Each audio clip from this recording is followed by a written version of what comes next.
Many potential stars as kids run Lagos today. Kayode will be telling us more about that story on Sports News.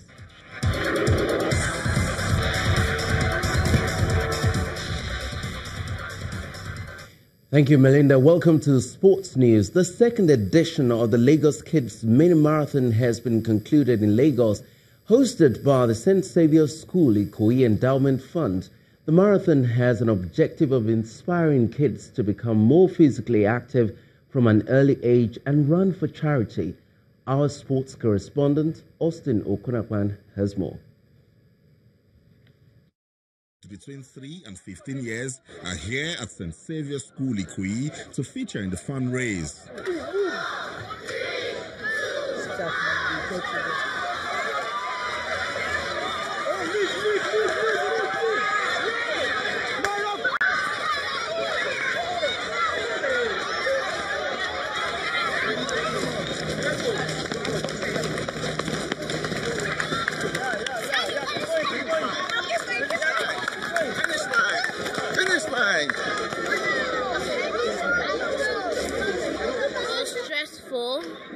And was excruciating, and all my muscles were being pulled.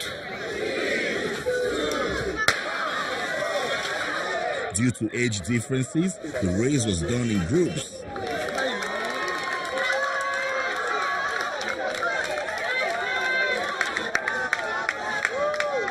It wasn't a show for just the kids. Teachers and even parents were also part of the fun.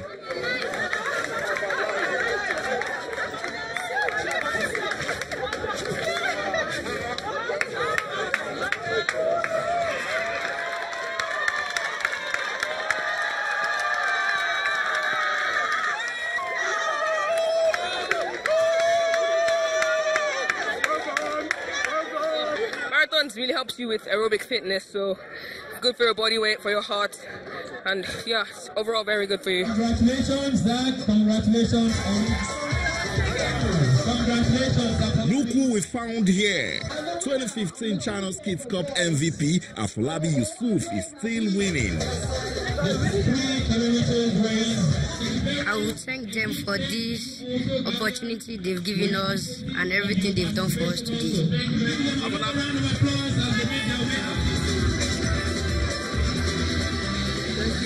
The Lagos Mini Marathon has an interesting catchphrase that says, "Active kids rock." And a major objective for putting this together is to keep them fit so they can achieve future goals.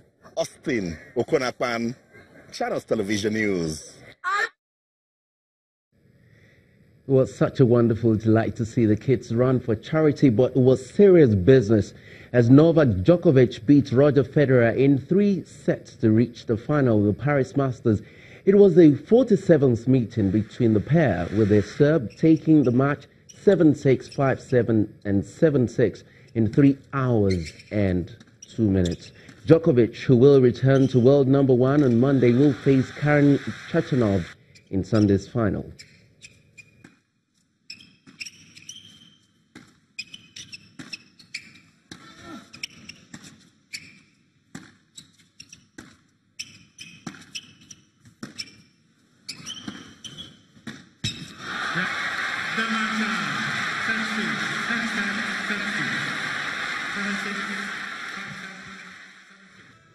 And Khachanov showed why he is one of the finest young talents in tennis as he powered into the final of the Paris Masters with a thunderous 6-4, 6-1 victory over Dominic Thiem.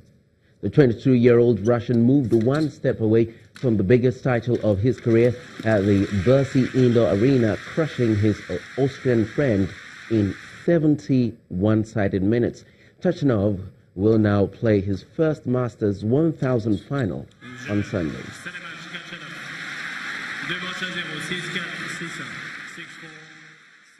And that's all in sports news at this time. Back to you, Melinda.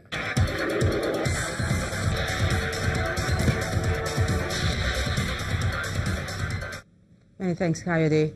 A Russian-made MiG-29 firefighter plane belonging to the Egyptian military has crashed in Egypt. The unfortunate incident occurred during a training flight and was reportedly caused by a technical glitch in the control tools, while the pilot managed to eject safely.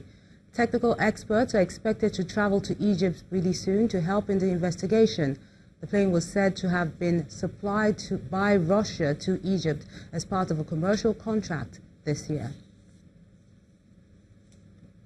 Iran's supreme leader, Ayatollah Ali Khamenei, says the United States has failed to reassert its dominion over his country, as it now weaker than 40 years ago, while adding that any compromise would be baseless. He made these remarks while speaking to students today in Tehran as the United States plans to reinstate sanctions on Tehran's vital oil exporting and financial sectors, forcing the Islamic Republic into negotiations to scrap its nuclear energy missile program. The United States is expected to commence implementation of the sanctions on Monday, that's November the 5th. The United States is set to reintroduce sanctions on Iran on Monday, November the 5th. Sanctions start on Iran.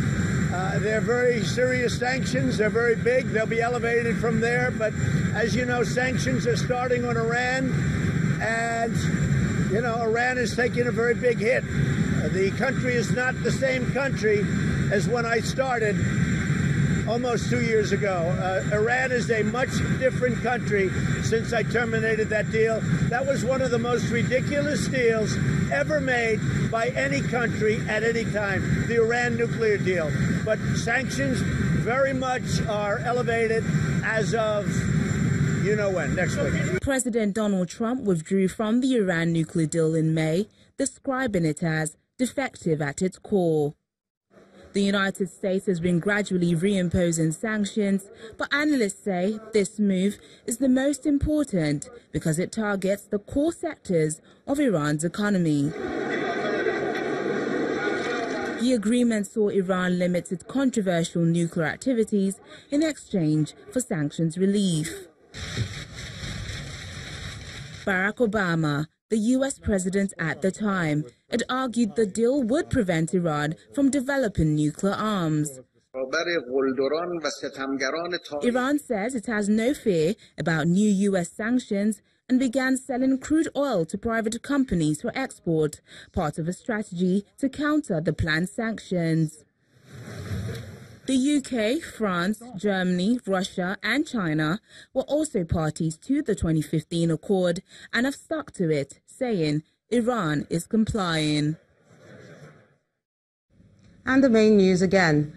The federal government today intensified its moves towards resolving the new minimum wage dispute as it announced plans to meet with the organized labor in Abuja tomorrow. And that's the news at 10 tonight. Thank you so much for watching. I'm Melinda Akilami.